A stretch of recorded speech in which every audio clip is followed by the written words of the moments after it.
Welcome to NS205 Developmental Psychology. We'll be starting with Study Section 1, Introduction to Developmental Psychology. Psychology has its roots spread in every single industry.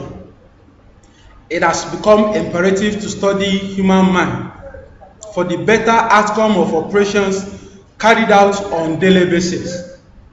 It has influenced many minds and is known to have a great impact on nursing as well.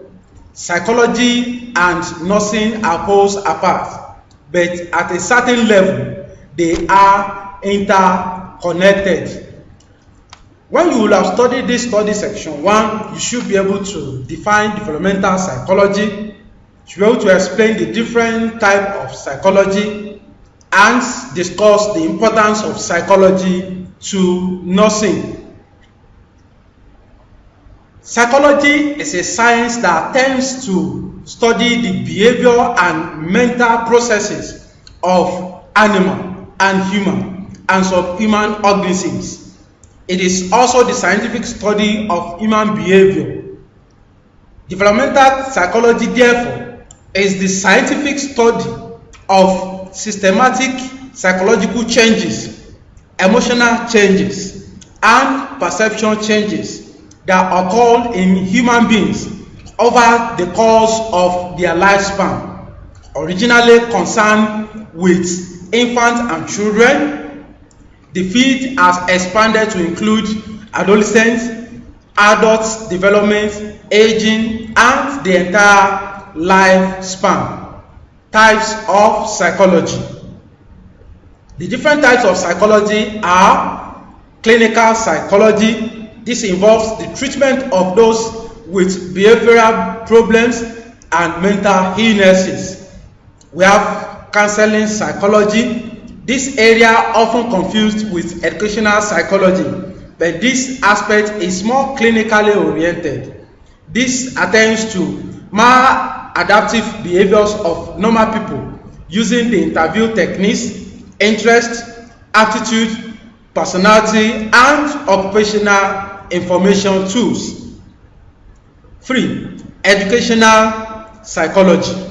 An educational psychologist will use the subject matter of psychology mainly to help children going through the educational system, and in nursing it can help in proper health education of patients. Occupational health psychology.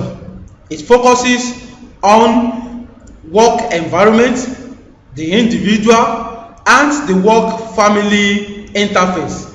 And we have abnormal psychology. This deals with human deviant behaviors, for example, drug addiction, homosexuality, lesbianism, and so on and so forth. Number 6, developmental psychology.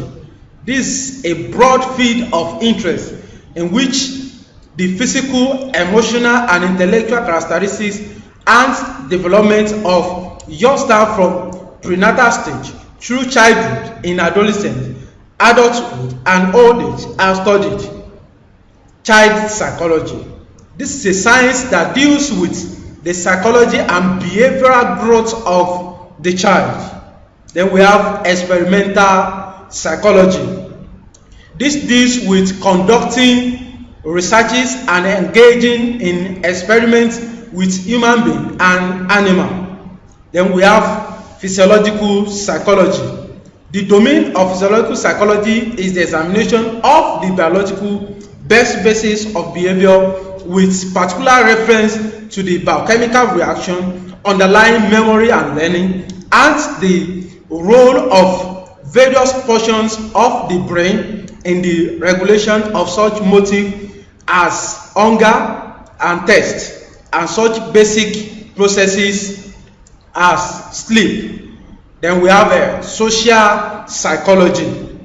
This is the study of social institutions and their impact on the behavior of individuals. We have environmental psychology. This field studies the aspect of immediate environment, how it influences the human behavior, for example, physical, chemical, spiritual, social, biological environment. Then we have cardiac psychology. This studies the working of the heart, a cardiac structure of the transport system in higher animals and the center of emotions, especially love and the mind, what a person thinks or feels, conscious thoughts of patient. Psychology of law. Both psychology and law deals generally on human behavior with reference to testimony, evidence, influences, crime, truancy, delinquency, and emotion. Community psychology. The main thrust of community psychology is in the direction of family care programs and programs in child guidance and rehabilitation centers. And lastly, forensic psychology. Forensic psychology involves mainly the application of psychology to the area of crime and legal system. Importance of psychology to nursing.